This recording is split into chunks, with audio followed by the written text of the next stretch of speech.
The Smiling Man. About 5 years ago, I lived downtown in a major city in the US. I've always been a night person, so I would often find myself bored after my roommate, who was decidedly not a night person, went to sleep.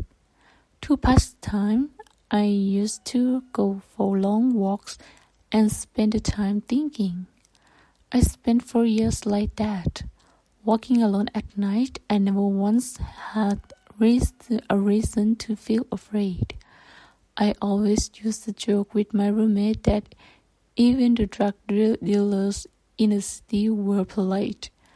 But all of that changed in a just few minutes of one evening.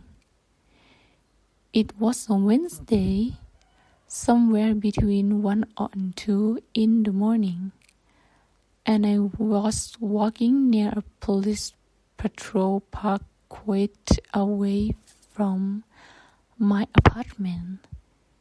It was a quiet night, even for weeknights, with very little traffic and almost no one on foot. The park, as it was most night, was completely empty. I turned down a short side street in order to look back on my apartment when I first noticed him. At the far end of the street, on my side, was a silhouette of a man, dancing. It was a strange dance, similar to a waltz, but it finished each box with an odd forward stride. I guess you could say he was dance walking. Hated strange for me. Deciding he was probably drunk, but strapped as close as it could to the road to give him the majority of the sidewalk to pass me by. The closer he got, the more I realized how gracefully he was moving. He was very tall and lanky, wearing an old suit. He danced closer still until I could make out his face. His eyes were open wide and wild, head tilted back slightly, looking off at the sky. His mouth was formed in a painfully wide cartoon of the smile.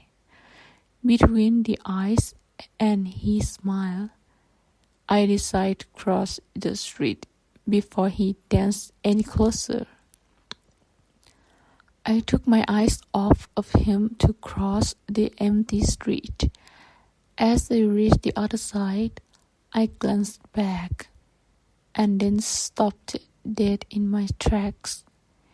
He had stopped dancing and was standing with one foot in the street, perfectly parallel to me.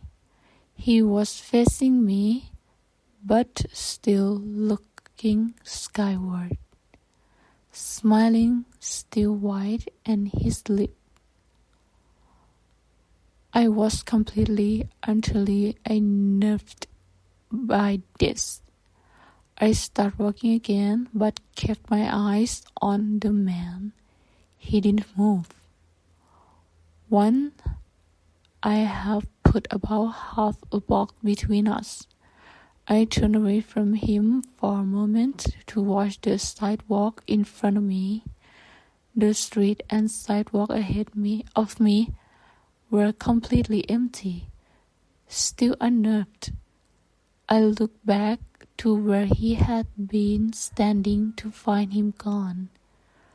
For the briefest of moments, I felt relief until I noticed him.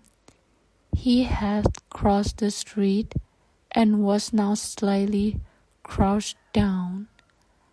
I couldn't tell for sure to the distance and the shadows, but I was certain he was facing me. I had looking away from him for no more than 10 seconds, so it was clear that he had moved fast. I was so shocked that I stood there for some time, staring at him, and then he started moving toward me again.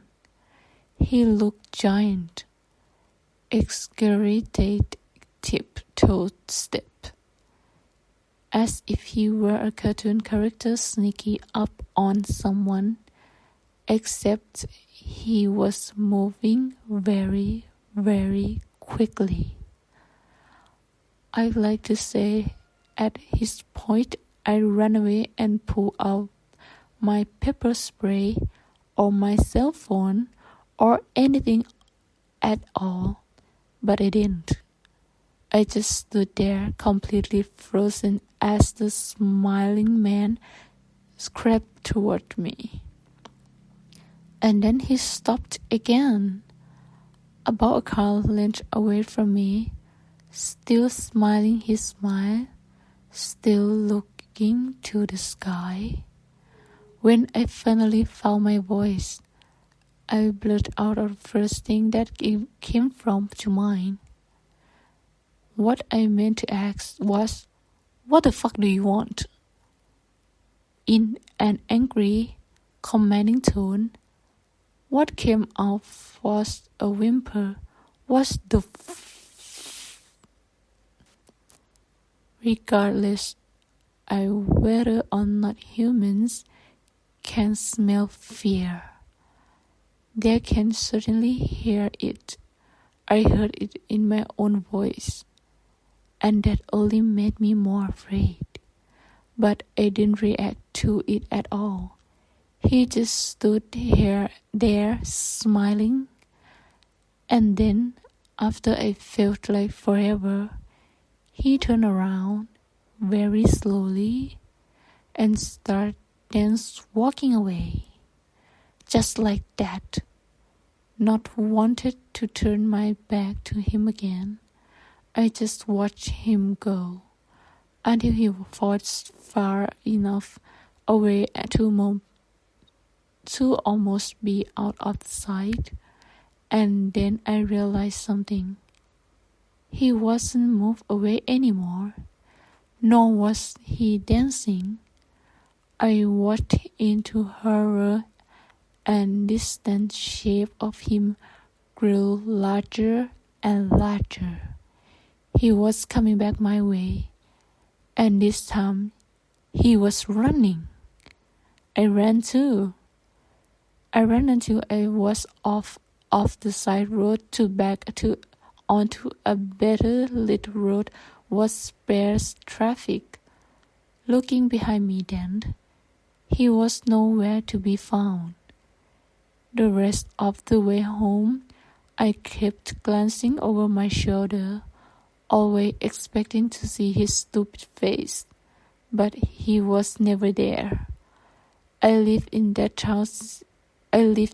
city for 6 months after that night, and I never went out for another walk. There was something about his face that always haunted me.